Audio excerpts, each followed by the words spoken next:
তো কাকা আমি যে আপনার হ্যাঁ চা খাবো ভাই খাবো আচ্ছা আপনাদের কি বেশি নদীর উপর হইলো আবার নোপারা। আচ্ছা আচ্ছা বলাইছে আপনি চেনেন আমার বাসার সাথে এলাকারই, এলাকার। আপনাকে এলাকার উনি আপনাদের এলাকার আচ্ছা আচ্ছা এই যে নদীটার ওই খালের উপর আমরা হইলো মুন্নার বাড়ি। নাই এখন উনি নাই নাই। আর কিভাবে থাকে বলেন একটা দল আসলে ঠিক আছে ইন্টারভিউ নেই সে কি আমাকে কি সাংবাদিক মনে হয় আমরা তো বললাম মনে করছি সাংবাদিক।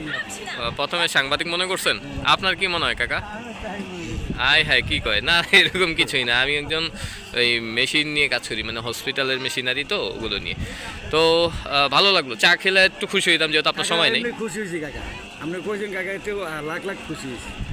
আমি থ্যাংক ইউ কইছেন কাকা এতে হাজারবার কাকার সাথে চেয়েছিলাম একটু পারলাম না তো এটা কেন পারলাম না হয়তো বা তদবিরে নাই তদবিরে নাই কাকা আপনি কইছেন আমরা খাইছি। যাক আলহামদুলিল্লাহ আপনাদের সাথে আবার দেখা হবে কিনা জানি না তবে ভালো লাগছে এই জিনিসটা আমার তো কাকা দোয়া রইল হ্যাঁ আল্লাহ হাফেজ আসসালামু আলাইকুম আর যারা সম্মানিত ভিউয়ার্স আছেন এই মুহূর্তে এক আঙ্কেলের সাথে দেখা হয়েছে এই অঞ্চলের মানুষগুলো নোয়াপাড়া না কাকা ওই সাইড এটা হলো নোপারা। আপনার জায়গার নামটা কি আমাদের এটার নাম হলো আপনার বাহারুক পর বাহারুক গ্রাম। বাহারুক গ্রাম বাহারুক।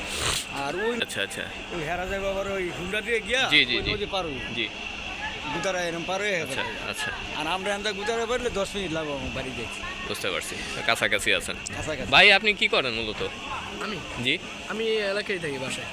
না কোনো জব বা কোনো না ব্যবসা কোনো জব করি না, আচ্ছা আচ্ছা আমি টলার মিস করছি এই কারণে দাঁড়ায় রয়েছি।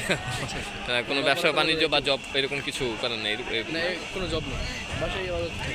আচ্ছা আচ্ছা জব নাই বলতে মানে করার ইচ্ছা নেই এরকম কিছু ইচ্ছা বলতে বাইরে জমা দেওয়া আছে। ও তাইলে ঠিক আছে তো একটা না একটা কাজে আপনি আছেন আর কি বুঝতে পারছি যদি হয় তাহলে যাক এগুলো কি আনলো বেগুন ছিঁড়ে পড়ে যাবে না ভাই পড়বো না না আল্লাহ আল্লাহ করে মানে যেতে পারলেই হয় ওজন আছে, ওজন আছে না ভালো ওজন আছে 50 কেজি হবে 50 কেজি বেশি, বাবারি বাবা আল্লাহ 60 কেজি হবে, 60 কেজি মতো হবে। যাক আপনাদের এখানে কৃষি জমি নাই হ্যাঁ আছে। হ্যাঁ, সরিষা ক্ষেত আছে, আলু ক্ষেত।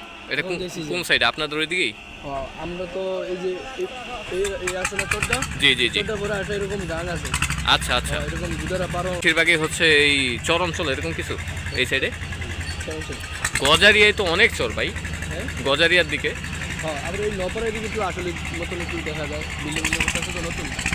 না আমি গজারিয়ার দিকে ভাটারচরের দিকে গেছি কিন্তু আপনাদের এটা যে সুন্দর ওই নদীর কারণে একটু বেশি সুন্দর এটা টলার যাইতাম না বাবারা, না আমি যাবো না আমার অনেক কোনো কাজ নেই যেতাম না।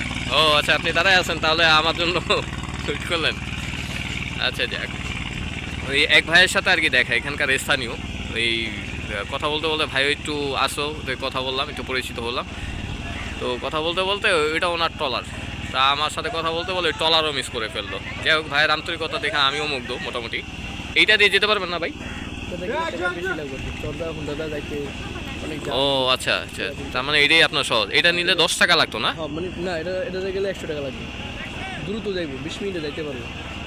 আর ওটাতে গেলে 40 টাকা বা 50 আচ্ছা টাকা লাগবে, আচ্ছা আচ্ছা মেলা খরচ এটা দ্রুত। তার মানে আপনি এখানে কোনো কাজে আসছেন ওই ছোট ভাই মাথাসে পরে ভিতরে মাথাসে, জি প্রতিদিন যাতায়াত করেন না প্রতিদিন না, আজকে ওই বাসায় গেছে লোক জি জি না বইলা আর দিয়ে আসলাম মাথায়।